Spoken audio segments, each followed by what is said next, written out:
Greetings. Welcome to the Asana Kitchen podcast. I'm David Garrigues. I have an announcement. On July 22nd, my Yoga Sutras course begins, and I'm inviting everyone to join in. You can get information on my website at www.davidgarrigues.com. I'm giving 10% of the proceeds to the PPC, the Plastic Pollution Coalition, that are fighting to raise awareness and curb single-use plastic.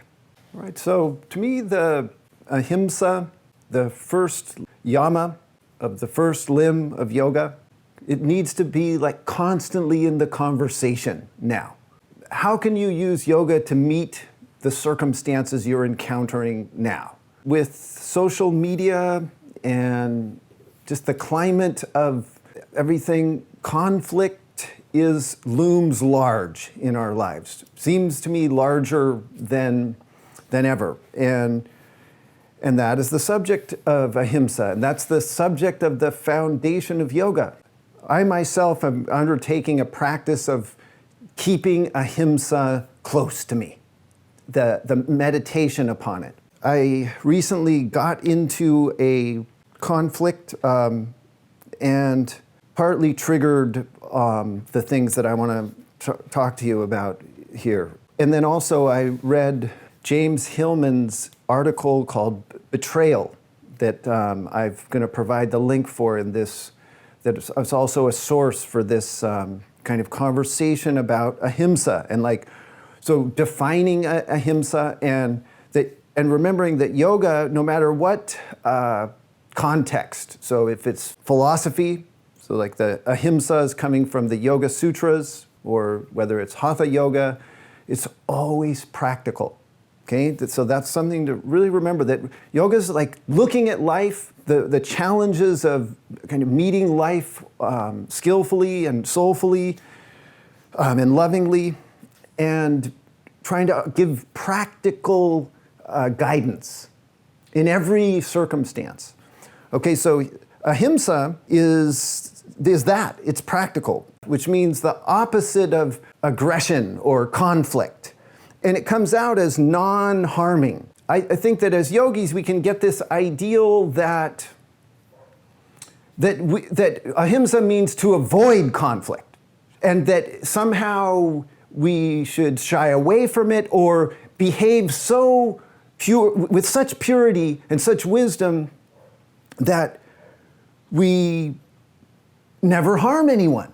And that's what it means to be a saint or to be a realized person, is you're so pure that you don't harm. And that's what the ideal we're striving for. And I don't think that that's the practical reality. The practical reality is that conflict is part of being a human being, and that all human relationships inherently contain conflict. And so to be in a human relationship is to have conflict. It's just that simple. And the universe is not being mean in setting up the conditions of life this way. Conflict is always painful and challenging and has a destructive element to it that is terrible. It's like a terrible piece of life. And yet, there's an other side of conflict. And that, like, as a human being, we are meant to learn through conflict.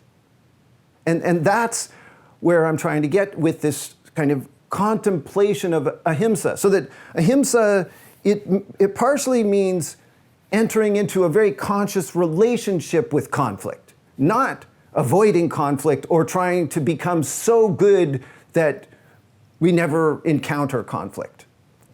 And in the James Hillman article, he starts it off with this idea of what he calls primal trust.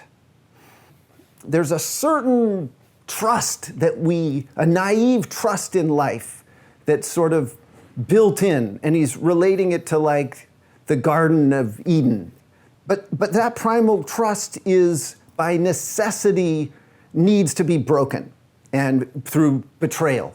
And that's like this big piece of conflict within human relationships, is that we trust each other and then betrayal happens of some sort. We break that trust in one way or another. The breaking of trust that leads to conflict happens for unskillful reasons, like that for when we are selfish, when we're greedy, when the what's called the kleshas, the root causes of pain, when we are acting out of those types of behaviors that are born out of those afflictions, will lead to betrayal and to breaking trust with people. So there's a certain amount of unskillful behavior that brings about that we hurt. We hurt others, we hurt ourselves. So ahimsa then means to minimize that. Okay? So it's when it says non-harming, you could add the little parentheses to minimize harm or to maximize non-harming through practice, by having this daily practice where you become aware and become open to yourself, to what you feel, you're open to your conscience, and you can self-reflect and open to kind of examining your actions and behaviors and the effect you're having on others and on yourself. Okay, so there's this aspect, but with this idea, though, that we're supposed to learn through conflict, then even when we do our very best, we will still hurt others and ourselves. Because life, that's what it's asking of us. It's asking us to commit to loving others, to being in relationship, even though it's inevitable that we are going to hurt them and they are going to hurt us through betrayal. And that's just so like, and so then that's really this cool thing where the James Hillman breaks it down. And so he kind of goes into, so what do we do when we have done our best to minimize our selfishness and causing harm from that, and yet it still happens. Either we betray or we're betrayed. Then what's our protocol? And this is another aspect of ahimsa. So how are we going to resolve conflict, or how are we going to encounter the conflict? So he goes through a kind of list of negative consequences of being betrayed. And we're talking about by a friend, a spouse, a teacher, a co-worker, a superior, could be any relationship, could be through social media, a political interaction, could be anything, right? So the sort of negative reaction to conflict, he gives like 4 categories, and I'll just give them to you: revenge, denial, cynicism, and self-betrayal. Okay, so the obvious, when you feel betrayed, when you feel that conflict is upon you, it's natural that you want revenge. Ahimsa is telling you to hold back, to understand that that is most likely not the most skillful way to encounter conflict, or to resolve it, or to get a peaceful outcome which you might desire. So denial is, it's like a denial of the other person, of their viewpoint, their reality. It's like a judgment of them, to like figuring out ways to devalue them, where they're coming from and what they're experiencing. Okay, and so it's another unskillful way of encountering conflict, and where ahimsa is asking you to look when I want revenge, when I want to deny the other person's reality, and just go, that, like, whatever, that's just, that viewpoint is crazy or stupid, or there's a million little angles we can put to devalue another person when we get into conflict with them, especially when we feel betrayed by them, or when they are accusing us, or we're not seeing eye to eye. And then cynicism is another one.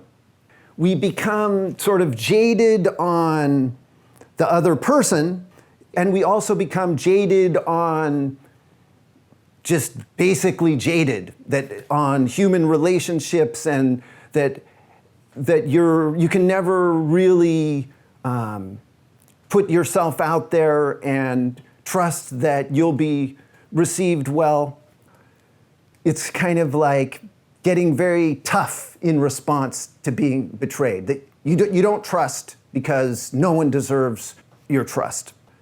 And then the last one he says is the worst, and it's this self-betrayal. So it leads to, because what he says is that like this whole idea of primal trust, that this kind of Garden of Eden, this idyllic world where there's no conflict, and this is primal trust with other, so that, and with life itself, that like the other person, your lover, your friend, whoever they are, they'll never let you down. They'll always understand exactly where you're coming from, and appreciate your motives, your viewpoints.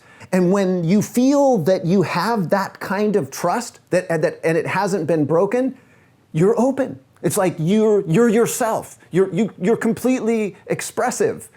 And then when you get betrayed, and you shut down, then you don't open because you've been hurt. And so who you are, you shut down expressing, you betray your own self by being afraid of the hurt that's going to come because you've been let down.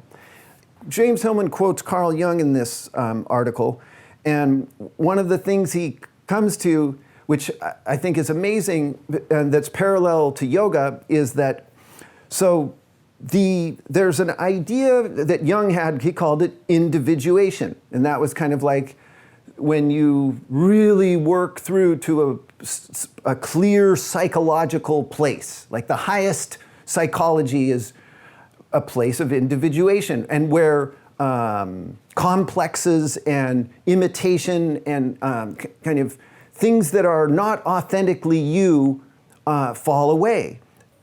Yoga's highest state is called kaivalya, which is the aloneness of seeing.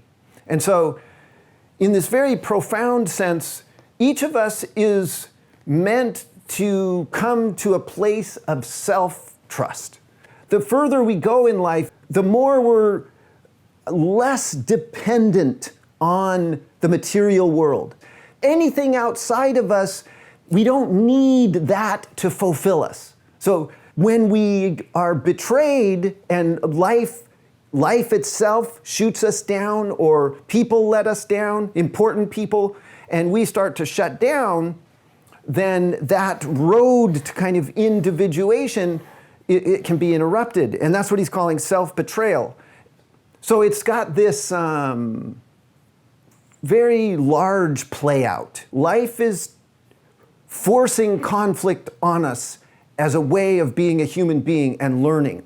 And so the fact that we go from this place of kind of naive trust to broken trust is how we get to kaivalya, till we get to self-reliance. So, because if we stayed in that state of primal trust indefinitely, and right, everyone just recognized us for who we are and loved us unconditionally, then we would never have to break free of all these external dependencies.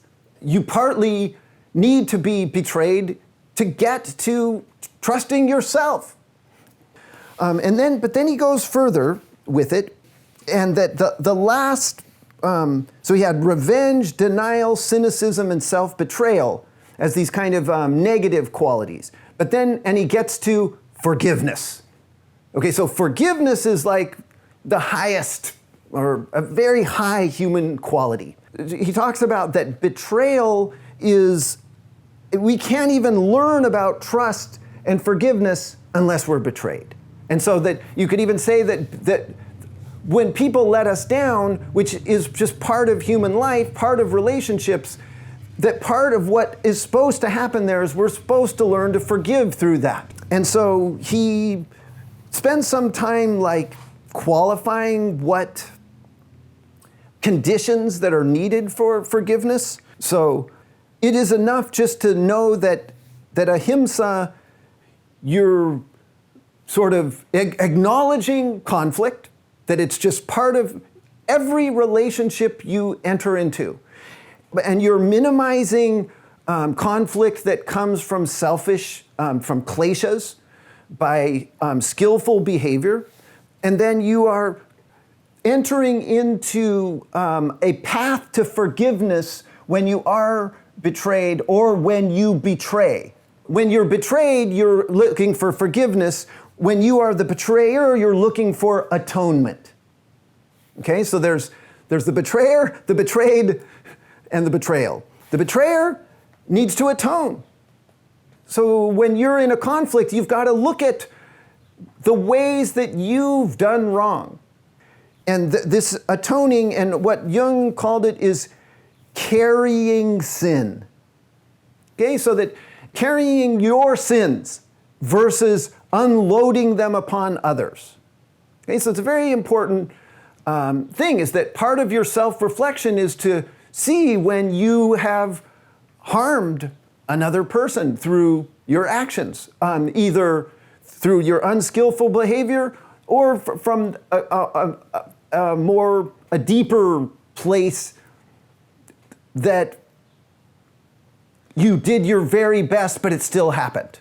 There's your own personal process of self-interest in coming to forgiveness, because these revenge, denial, cynicism, self-betrayal, they all eat at you. They destroy you from the inside out, right? And they close you off to life. And then there is the other person too. And if we acknowledge that conflict is simply part of human interaction, then we will be more apt to forgive when conflict arises, even when we've been wronged, right? So James Hillman does talk about this need, that the ideal circumstance is both kind of hold this remembrance, and they agree, like there's a betrayer and a betrayed, and that took place. And I think that is not always an outcome that's available. And I think that like the Me Too stuff is definitely showing that, and one of the most painful aspects about it is to not be acknowledged, to not have the betrayer or the abuser hold that space and try to atone. And that is so deeply challenging for a person that feels betrayed. And so, in a yogic context and in a spiritual context, then somehow you can't wait for that perfect situation where there's two parties holding a remembrance of an event that resolves it nicely. And so there's some very individual work that you have to do that's not dependent on the other person's response, and that have to do with, like I said, your self-interest in coming to forgiveness and dropping the animosity, and for your own health and physical, psychological, energetic. But then there's also this kaivalya element, that the external world exists for you to learn and to kind of feed on and absorb and digest, to come to a place where you are self-reliant. You're still in human relationships, you still hurt and are hurt, but the effect is less, and the amount of hurt and the volume of hurt can be minimized. Okay, so that's about what I have for you on this. I find it so important right now to live in a study of conflict, of broken trust and resolution, and really taking the time to go within yourself so that you are a skillful party in any interaction, any relationship that you are involved in, and also any conflict that comes up, that whatever peace is to be had, whatever resolution, whatever forgiveness, you're available, you're open to it, and you're looking for that and seeking it. All right, so in closing, I want to read you a little something I wrote. So here goes. As the root principle of yoga, you could say that Ahimsa is to refuse to say no to your life and life itself in the midst of all obstacles and suffering. And the massive vibratory power of the syllable Om is a cosmic yes, a grand eternal affirmation of life and creativity that resounds throughout the entire cosmos perpetually and unceasingly. Ahimsa and the syllable Om go together like the restful silence of the dark void and the healing illumination, warmth, and radiance of the sun's rays. Both proclaim that the Swarupa, the intrinsic essence of life, is bliss.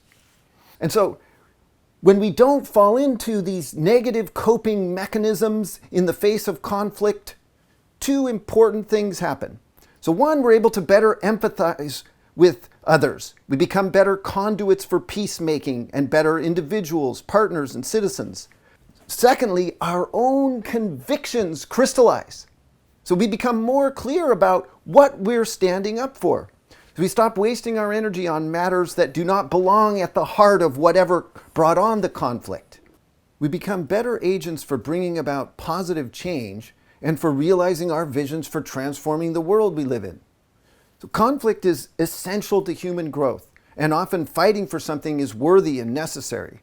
But Ahimsa reminds us that each fight must be conducted according to strict rules of propriety, humanity, and love. Thank you for joining me for this installment of the Asana Kitchen podcast. My Yoga Sutras course starts July 22nd. You can register on my website.